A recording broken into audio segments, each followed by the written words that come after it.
do we get better live auction items? This is a question that I have fielded hundreds of times. Now, the simple answer is that great auction packages live at the intersection between your donors and what they want and the connections that you have. Now, let's break down exactly what that means. Hey, I'm Danny Rosa. I help nonprofit leaders crush their annual galas, and over the years, I have seen a ton of live auctions that do really well and some that fall flat, and a lot has to do with the types of packages that are in the auction. Before we get into what makes a great live auction package or how to get them, let's just review the size and the number of packages.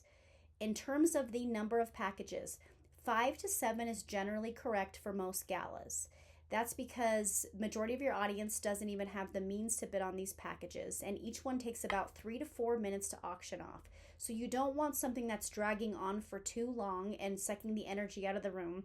You also don't want to run out of money before you run out of packages. So 5 to 7 is generally correct. In terms of the size of the package, this is based on your individual ticket price. The lower your individual ticket price, the smaller the packages should be. The higher your individual ticket price, the higher the packages should be. So an individual ticket price below 100, you can expect that your packages will likely go for somewhere around the high hundreds, maybe a little bit over 1,000 in some cases. If your ticket price is between 100 and 200, you can expect that your live auction packages are going to be going for the low thousands, maybe up to the mid thousands. If your ticket price is above 200, then you're looking at mid thousands and above for the final purchase price of your live auction packages. It's important that the value of these packages gets matched to the audience. You don't want anything going for too low, and you don't want people getting bargains and deals on packages that don't go for anywhere near the value that they actually hold. Now, assuming that you have a great grasp of the size and number of packages you're going for, the places you're going to start looking for packages are your board members, your longtime donors, vendors, sponsors, people who already love you. Now, the packages that you want to look for is, first, you want to look for where is the low-hanging fruit. What is the easiest thing for you to get a hold of? So to go through this, we're going to go through the acronym BENEFIT. These are 7 packages that generally do really well on a live auction. This doesn't mean you need all 7 packages in your live auction. Again, 5 to 7 is generally correct, and 5, might be even more correct for you depending on your audience. See our previous video for more about that.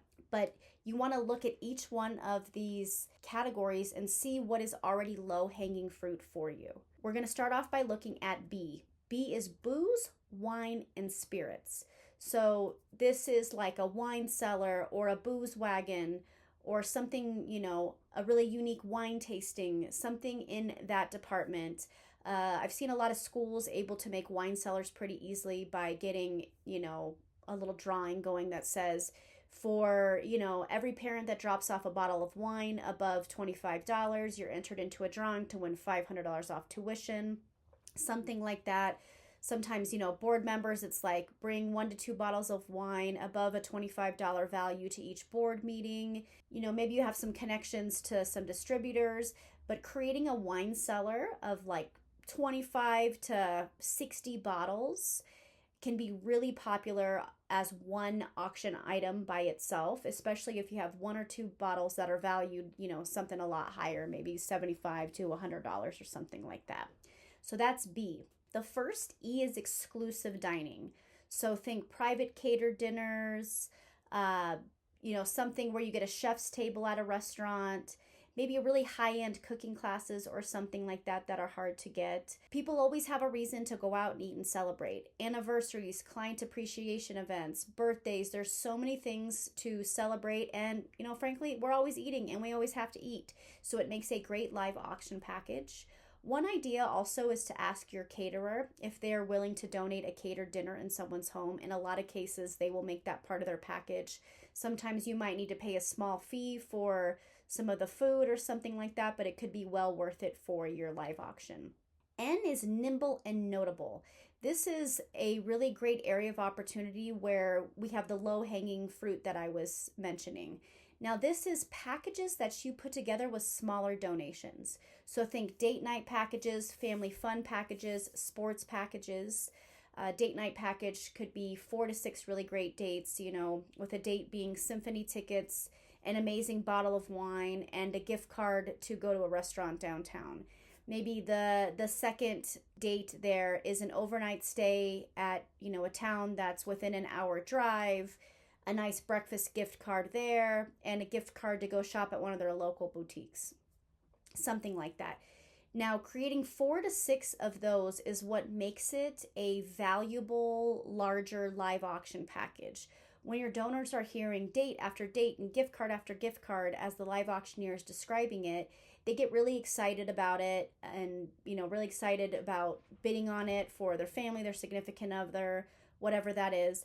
Again, this is something that schools can put together pretty easily, I have found, because another thing you can add to the drawing is if you also submit a gift card above $50, you get put into this drawing for $500 off tuition or something like that. And you can put together these packages. Also, schools tend to have such large silent auctions anyway that drawing some of the items out of that silent auction to create this package is usually pretty viable. The second E is exotic and unique. So think private behind the scenes tours, on-field access at a game, or a live painting, something like that. Now, this is going to be with your connections. I had a client who was a police officer, and he was able to organize a behind-the-scenes tour of their crime lab, and then taking the winners to a police-only boxing gym. So this was definitely an exotic and a unique type of package. So this is where you really want to tap your board members, your longtime supporters, and just try to see who has access to something that would be unique and off the beaten path. Another example of this would be, dinner with a local celebrity, dinner with a politician, something along those lines could make it exotic and unique. Maybe somebody who works at the local museum that can show a part of the museum that isn't available to the public, or maybe they can give a preview of an exhibit they're starting to work on, show you how they make an exhibit. This is also, a brewery or a winery that allows you to make your own brew or, stomp the grapes and barrel up your wine, things like that. Now, F is a fly somewhere vacation.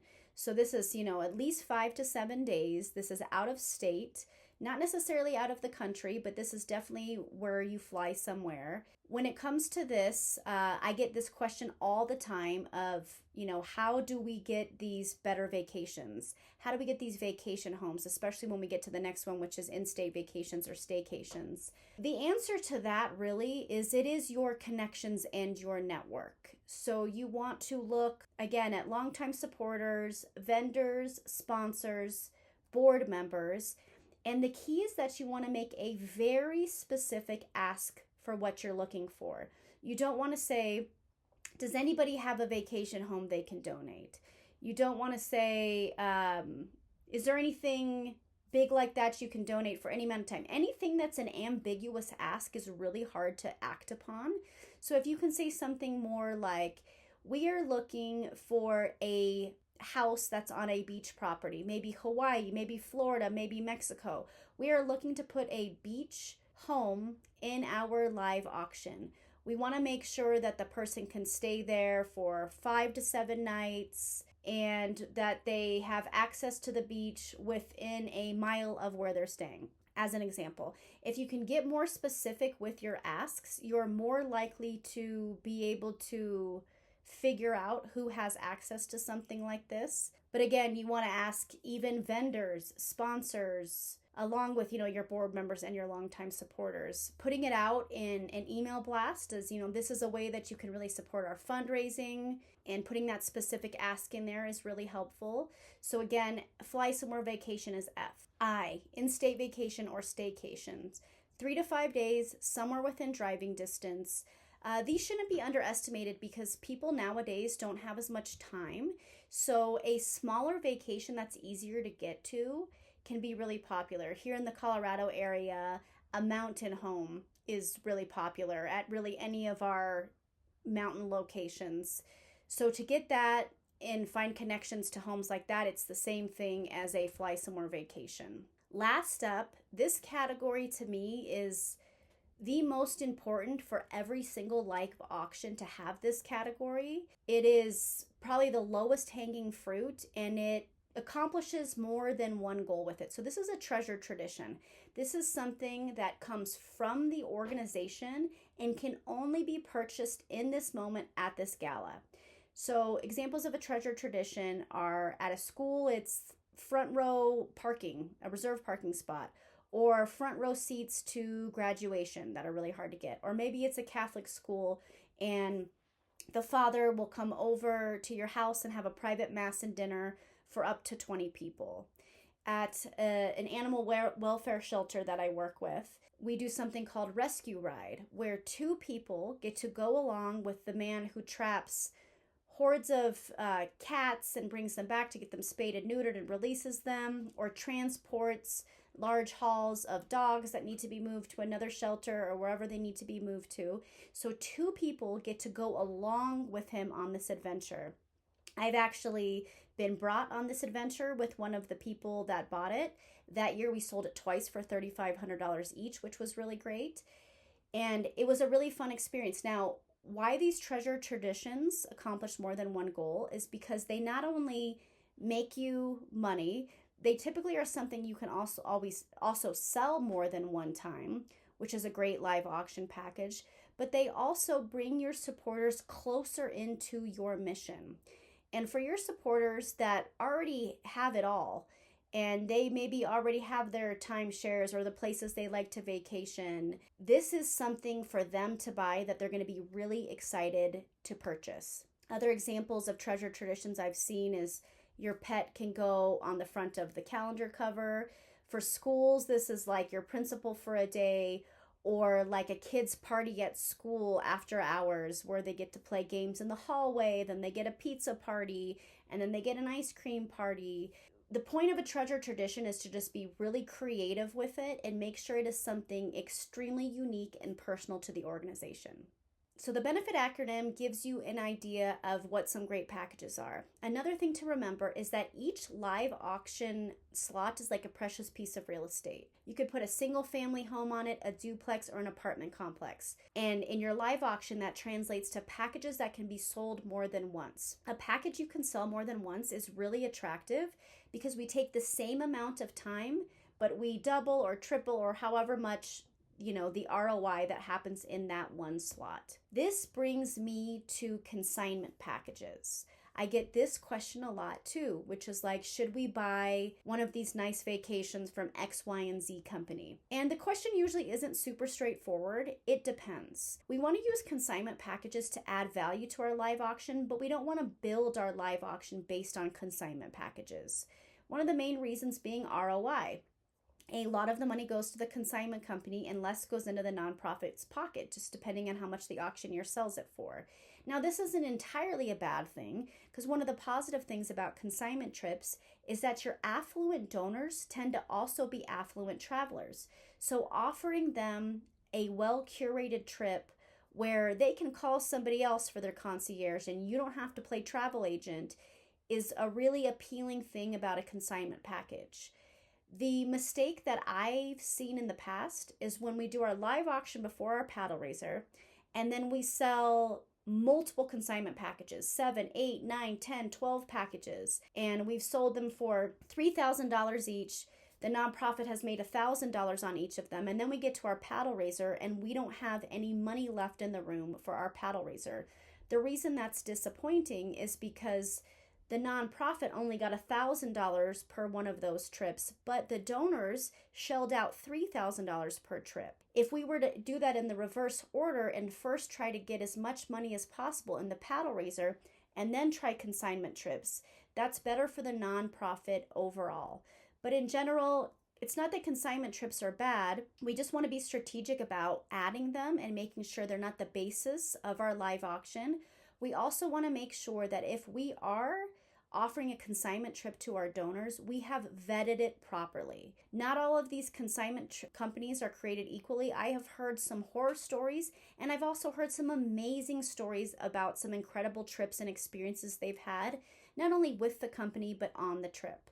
So it's important to do your homework, look through the contracts at all the hidden fees potentially, all the extra things that they're going to spring upon your donor. You know, I've seen some consignment packages that have really low costs, but the reality is that once your donors get there, they get pitched for a timeshare or they have to buy all these extra add-ons. There's also, you know, been cases where the pictures don't line up with what the donor actually gets there. So checking contracts is really important. Getting references from these consignments is important. But the best way of knowing if it's a great trip or not is talking to somebody who's actually been on the trip. To recap, make sure you have the right number and size packages. You want to look through the benefit acronym to find all the low-hanging fruit that can help you have a high ROI live auction. When asking for people to donate anything for your live auction, anything from a vacation home to a dinner gift card to behind the scenes tours, you name it, you want to make sure you are really specific about your ask and that you're really clear about how it's going to support the organization. If you're planning on adding consignment vacations, make sure that you are really strategic about that. You do your homework and you make sure the ROI is really high. If this video has been helpful, let us know below, and we would love to hear in the comments about some great live auction package ideas you have, especially if it's in the treasured traditions category. Fellow nonprofit leaders are always looking for great ideas from each other on how to maximize their galas and get great packages. Also, make sure to subscribe below for more videos like this. As always, we hope you have your most profitable gala yet.